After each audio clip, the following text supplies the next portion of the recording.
What's going on, guys? JSGC here, and we are here for another Manchester City video. Today we're going to be doing a Manchester City transfer update. Before I do crack on with this video, make sure, like always, if you are enjoying the content, do subscribe to my channel. Remember, from June, we're going to be doing daily Manchester City transfer updates so I can keep you guys up to date every single day with all the latest City transfer news. So if you haven't already, do subscribe. It's free. Also, don't forget as well, social media links, they're in the description below and sliding across at the bottom of the screen if you want to go and follow me on my Twitter and Instagram. My email also in the description too if you want to hit me up for any sponsorships for any videos or any general business inquiries. TikTok link also in the description if you want to go and follow me on there.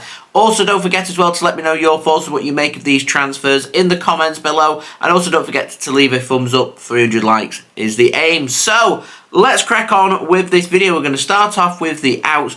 And we firstly got an update on Yan Couto. Now, he spent the season out on loan at Girona. Bahia of the CFG in Brazil are wanting him on loan for next season. However, Manchester City are keen to keep Yan Couto in Europe. They want him to be playing competitive European action. That's according to Sports Witness, because Manchester City, they're seeing Couto as a potential long-term right-back for the club. And so they wanted to keep him in Europe, keeping the action nice and competitive so he can be ready to come to Manchester City when needed. And Sports Witness have said that it could be soon that Yan Couto returns back to Manchester City and is competing for a fullback position in the first team squad. So that's very interesting. I'll keep my eyes and ears open for that one. Now moving on, we've got an update on Kalvin Phillips. Now the Daily Star say that Liverpool, they're interested in signing Kalvin Phillips this summer. They're keen to get a deal done and they're prepared to pay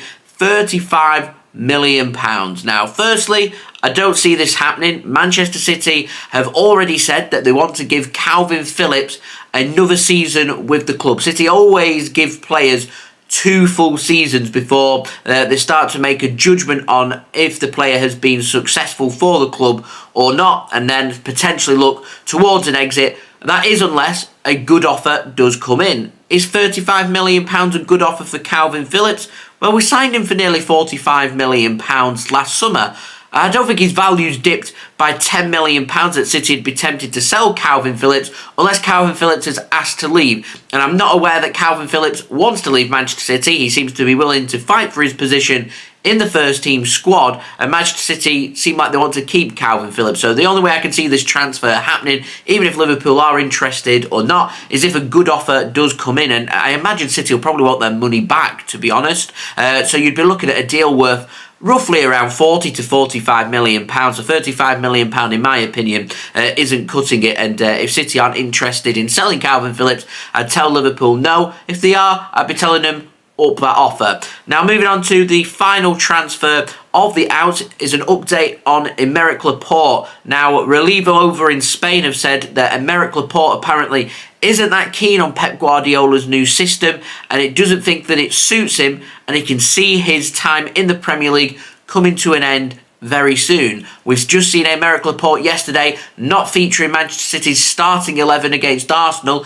even though Nathan Ake is injured and we needed a player to go on that left-hand side. It was Manuel Akanji, who isn't a left-back, who isn't a left-sided centre-back, come in place of Aymeric Laporte. And to me, everything is pointing towards Laporte leaving Manchester City this summer. I don't think there's any secret that Manchester City are happy to listen to offers for Laporte. Apparently he's wanted by Barcelona, and Laporte is keen on a move to Spain.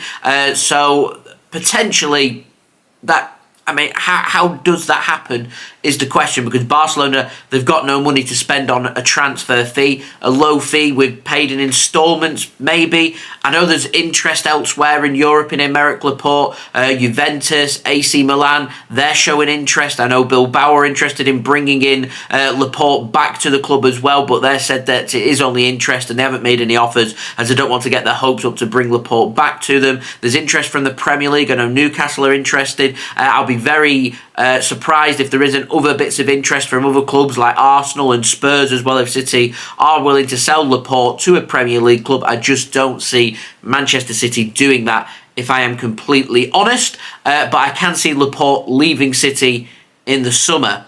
Now, moving on to the ins, and speaking of Laporte, moves us on to centre-backs, and Josko Gvardiol. Got an update on him now. Relevo in Spain have also said that Manchester City firmly believe that they are going to sign Josko Gvardiol from RB Leipzig in the summer. Real Madrid, they're interested, but they believe City, they are firmly in pole position to make this transfer happen. Now, Relevo say that Manchester City will need to sell a centre-back first to make Gvardiol a Manchester City player, and Gvardiol is wanting to move to the Premier League. We already know this. He's already declared his interest in moving to the Premier League, and so it'll be interesting to see, should City sanction the sale of Laporte, who that would be to, and just how much money we'd get for Laporte and how much money we'd be paying to sign Josko Gvardiol. So it does very much seem like Relevo in Spain are suggesting a situation of Laporte out and Gvardiol in. No real mention of transfer fees and numbers for either players, and I think that is probably the biggest sticking block when it comes to these transfers. Barcelona haven't got money to pay for Laporte, and City aren't going to be selling for cheap, because Josko Gvardiol doesn't come cheap. We already know that Leipzig have been asking for €100 million. To me, maybe it could be negotiated down, but you would still be looking at a £70, £80 million centre-back. And for City to make that transfer happen, whilst also being interested in a winger and also showing a lot of interest in a central midfielder and a potential move for Jude Bellingham as well, it's a lot of money to spend, and the only way City will spend that is if they do very well with their player sales. So to me, it would take Laporte to leave, and for Laporte to leave with a good number as well. And as I said, not sure if I see that happening, and I'm not buying into right now that Josko Gvardiol is the player that Man City are going to be signing. It wouldn't surprise me if City did make the transfer happen, but I would say that right now I'm very much sitting on the fence. I have doubts that clubs can afford Laporte, with us not wanting to sell to another Premier League team. I have doubts over how much money Leipzig are wanting for Gvardiol, and Leipzig also, at this moment in time, pretty confident that they'll keep hold of Josko Gvardiol as well. So we'll see. It's very much a developing situation, but certainly a position that City are keen on adding more depth to their squad with, and certainly a player, Gvardiol, is of interest to Manchester City. So I will keep my eyes and ears open for that transfer and all the other transfers involving Manchester City, with the latest contract news, the outs and the ins with the club as well, as I go with daily Manchester City transfer updates from June for you guys to look forward to, so just over a month's time. So make sure, if you haven't already, do subscribe to my channel, press that red button, press the bell, and put your push notifications on. Also, don't forget as well to go and check out my social media links. They're in the description below and sliding across at the bottom of the screen if you want to go and follow me on my Twitter and Instagram. Email also in the description too if you want to hit me up for any sponsorship for any videos or any general business inquiries. I'm actively looking for a sponsor for them. Daily videos for transfer updates with City throughout the summer. I'm expecting them to be in demand and as popular as always. So if that is something that does interest you, just let me know through my email. TikTok link also in the description if you want to go and follow me on there. Do let me know your thoughts as well of what you make of these transfers in the comments below, and finally do leave a thumbs up. That would be fantastic. It lets me know that you are enjoying the video. So we're aiming for 300 likes, so any help towards that would be much appreciated, and we'll be back again tomorrow as I've got my preview for the big game against Fulham away, where Man City have the chance on Sunday afternoon to go top of the Premier League. So I'll see you all for the build-up for that. So I've been JSGC. Thank you everyone for watching. I hope everyone is safe and well. Go and check out all my reactions and stuff from Arsenal, the Arsenal game yesterday with that brilliant victory for Manchester City. Peace. Ciao for now.